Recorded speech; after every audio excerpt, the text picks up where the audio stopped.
16 साल की संजोली घर के बाहर बैठी थी। वो ठंड से कपकपा रही थी। संजोली के पिता दिनेश एक दिहाड़ी मजदूर थे। रोज माल ढोना, इधर से उधर पहुंचाना, यही उनका काम था। संजोली की माँ कुसुम अपनी टूटी फूटी सिलाई मशीन में गली मोहल्ले की औरतों के कपड़े सिलती थी। दिनेश और कुसुम थोड़ा बहुत ही कमाते थे, जिनसे उनका गुजारा किसी तरह से चल पाता था। संजोली बाहर बैठी थी। उसके दांत ठंड के मारे बुरी तरह से किटकिटा रहे थे। तभी कुसुम ने उसे आवाज लगाई, संजोली, संजोली बेटी, घर के अंदर आजा बेटी, बाहर बहुत ठंड है, तेरी तबीयत खराब हो जाएगी। संजोली घर के अंदर आ जाती है और कुसुम से कहती है, माँ, काश मेरे पास कुछ गर्म कपड़े होते तो उन्हें पहनकर मैं घर के बाहर आराम से बैठ सकती और मुझे ठंड भी नहीं लगती। संजोली बेटी, तुझे तो पता ही है कि तेरे बाबा और मेरी कमाई से हमारा दाना पानी ही मुश्किल से चल पाता है। घर का किराया भी देना होता है। इस बार मुझे कपड़े सिलने का काम कुछ ज्यादा मिला है। इस बार पैसे भी ज्यादा मिलेंगे तो तेरे लिए एक स्वेटर खरीद दूंगी। ठीक है माँ। कुसुम अपनी सिलाई मशीन पर कपड़े सिल रही थी। तभी संजोली का ध्यान फटे हुए कंबल पर गया, जिसे ओढ़कर वो तीनों सोते थे। माँ, तुम्हें जो पैसे मिलेंगे उससे एक कंबल खरीद लेना। देखो तो हम तीनों एक ही कंबल ओढ़कर सोते हैं और वो भी कई जगहों से फट गया है। रात में इस फटे हुए कंबलों में ठंड ज्यादा लगती है। ठीक है संजोली बेटी। दोनों माँ बेटी बातें कर रही थी। तभी दिनेश घर आता है। घर के अंदर आते ही वो धम्म से जमीन पर गिर जाता है। क्या हुआ संजोली के बाबा? आपको क्या हुआ? उठिए ना। कुसुम दिनेश को उठाती है और बिस्तर पर लिटाती है। उसने देखा कि दिनेश को बहुत तेज बुखार था। संजोली बेटी, तेरे बाबा को तेज बुखार है, लगता है इन्हें ठंड लग गई है। ये कुछ पैसे ले और भागकर दवाई ले आ। अभी जाती हूँ माँ। संजोली भागकर जाती है और एक मेडिकल स्टोर से बुखार की दवाई लेकर आती है। मैं जल्दी से खाना बना देती हूँ, खाना खिलाकर तेरे बाबा को दवाई खिला दूंगी।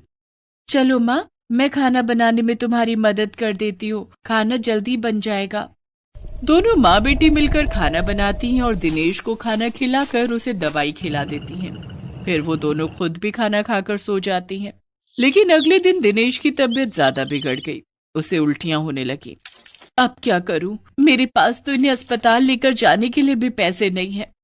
हमें कुछ तो करना पड़ेगा माँ, बाबा की तबीयत बिगड़ती जा रही है। कुसुम पड़ोस के जिन लोगों के कपड़े सिल रही थी उनके घर जाती है और उनसे पैसे एडवांस मांगती है। विमला, अगर पैसे एडवांस मिल जाते तो बड़ी मेहरबानी होती। संजोली के बाबा की तबीयत बहुत खराब है, उन्हें अस्पताल लेकर जाना है। ठीक है, मैं अभी देती हूँ। इसी तरह कुसुम ने सबसे पैसे एडवांस ले लिए और उसके बाद दिनेश को अस्पताल लेकर गई। अस्पताल में डॉक्टर ने दिनेश को भर्ती कर लिया। 3 दिन तक दिनेश का इलाज चला। उसके बाद उसकी हालत में सुधार आ गया। लेकिन 3 दिन में कुसुम के सारे पैसे खर्च हो गए थे। वो दिनेश को लेकर घर आ गई तो जिन औरतों ने एडवांस रुपए दिए थे वो अपने कपड़े लेने आ गई। अरे कुसुम, कपड़े सिल गए क्या? परसों 31 दिसंबर है, मुझे पार्टी में वही कपड़े पहनकर जाना है। तुम तो जानती हो विमला कि मैं 3 दिन से संजोली के बाबा को लेकर अस्पताल में थी। मैं अभी सिल दूंगी तुम्हारे कपड़े। 3 दिन के बाद घर लौटी कुसुम काफी थकी हुई थी। उसे बहुत भूख भी लगी थी। माँ, तुम आराम करो, मैं कुछ खाने को बना देती हूँ। आराम कैसे करूँ संजोली? सुना नहीं अभी विमला ने क्या कहा? कल तक उसे उसके कपड़े चाहिए। परसों 31 दिसंबर की पार्टी है। मोहल्ले की सभी औरतें जिनके कपड़े मैं सिल रही हूँ अभी सब आती ही होंगी। और एक एक करके सभी औरतें कुसुम के पास आने लगी। सबको कल तक कपड़े देने का वादा कर कुसुम उसी समय कपड़े सिलने बैठ गई। उधर जब संजोली रसोई में गई तो उसने देखा कि राशन के सारे डिब्बे खाली पड़े थे। खाने में क्या बनाऊं? कुछ तो है ही नहीं। उसने ये बात कुसुम को बताई। माँ, घर में खाने को तो कुछ भी नहीं है, अब खाना कैसे बनेगा? अब तो किसी से एडवांस भी नहीं मांग सकती।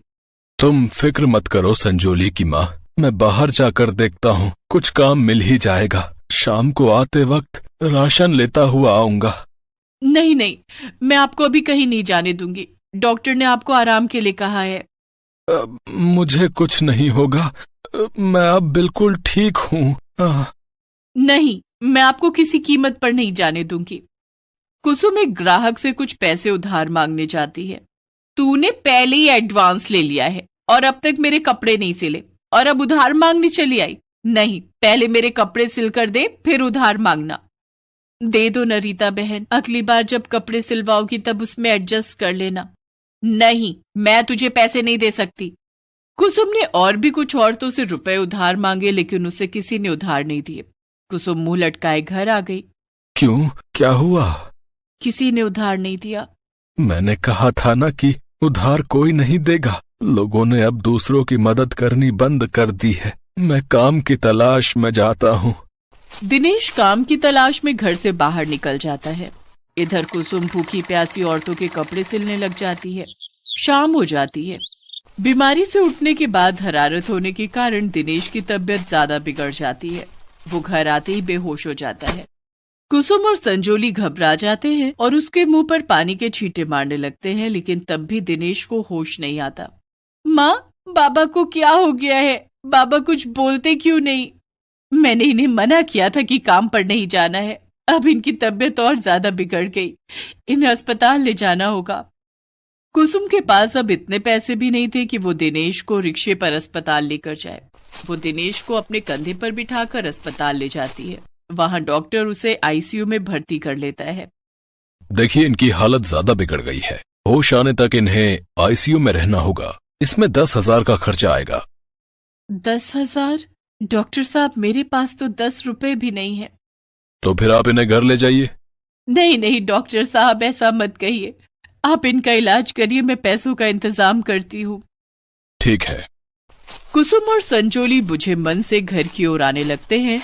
तभी संजोली का ध्यान एक मॉल पर टंगे एक बड़े से बैनर पर जाता है। देखो तो माँ, वहाँ क्या लिखा है? कल फैंसी ड्रेस कंपटीशन है।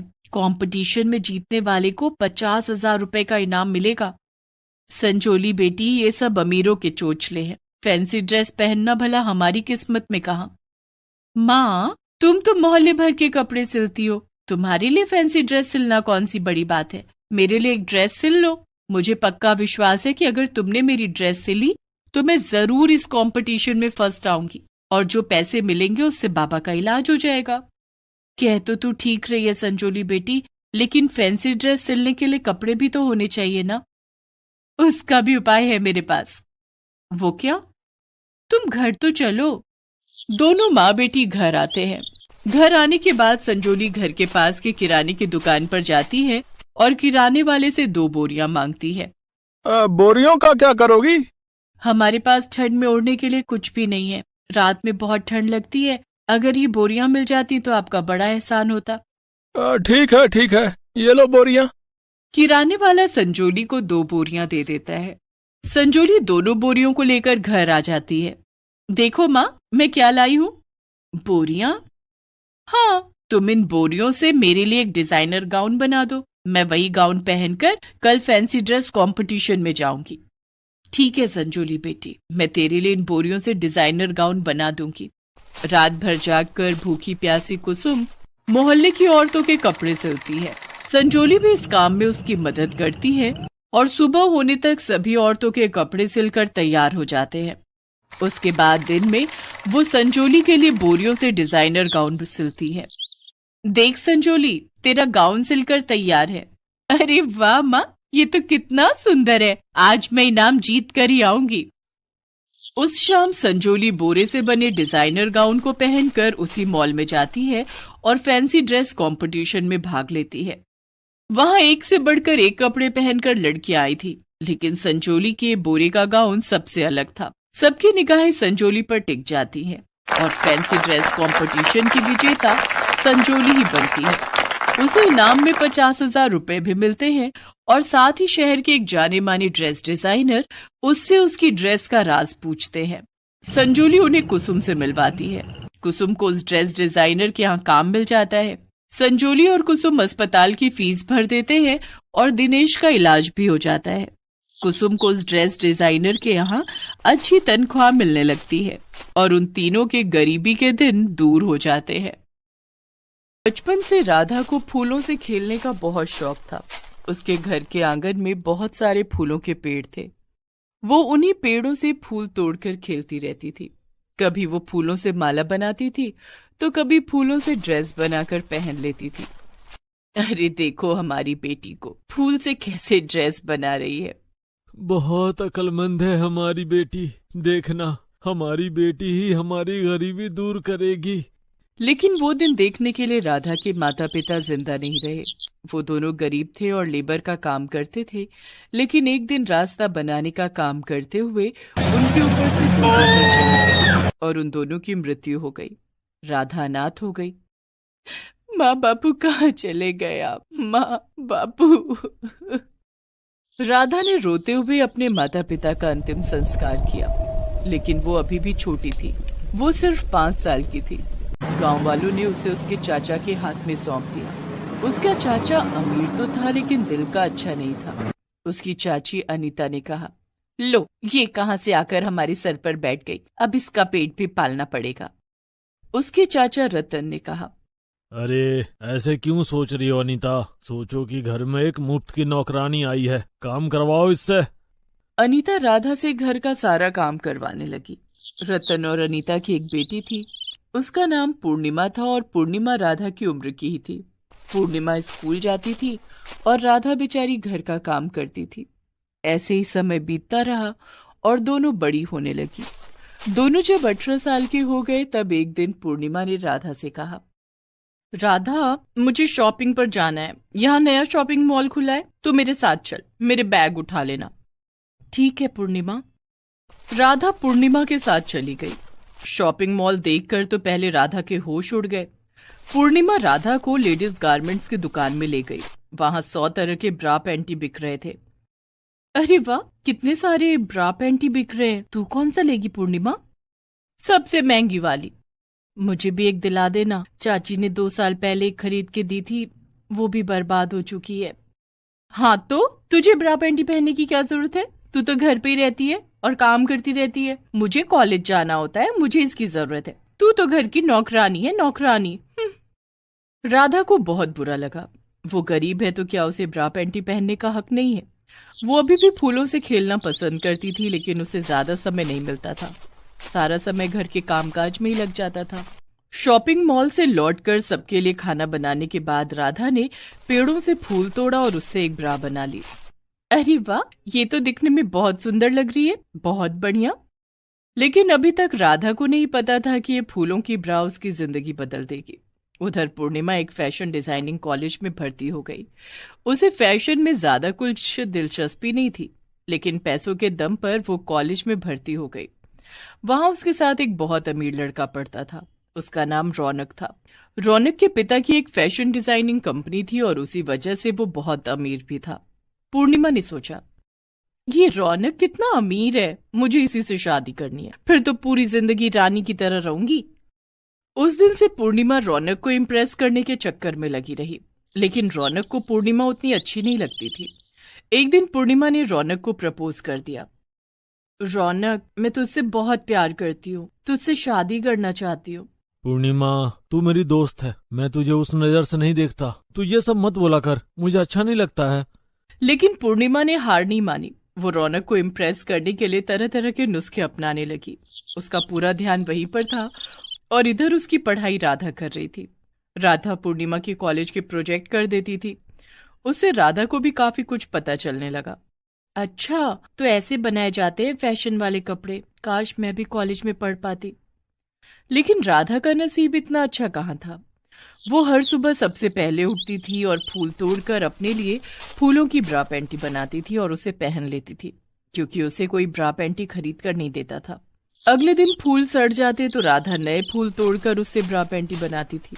ऐसे ही समय बीतने लगा। कॉलेज के 3 साल खत्म होने को थे, लेकिन पूर्णिमा अभी तक रौनक को अपने प्यार के जाल में फंसा नहीं पाई थी और ये बात उसे बहुत परेशान कर रही थी। उसे परेशान देखकर उसकी माँ ने उससे कहा, बेटी, तू एक दिन रौनक को घर बुला, मैं उससे बात करती हूँ। उसे ऐसा खाना बनाकर खिलाऊंगी कि वो तेरे लिए पागल हो जाएगा। हाँ माँ, आपने सही कहा। पूर्णिमा ने रौनक को अपने घर पर इनवाइट किया। रौनक आया। अनीता ने राधा से ही खाना बनवाया। खाना खाकर रौनक बहुत तारीफ करने लगा। अरे वाह, जिसने भी ये खाना बनाया है उसके हाथों में तो जादू है। अरे ये तो मेरी बेटी पूर्णिमा ने ही बनाया है।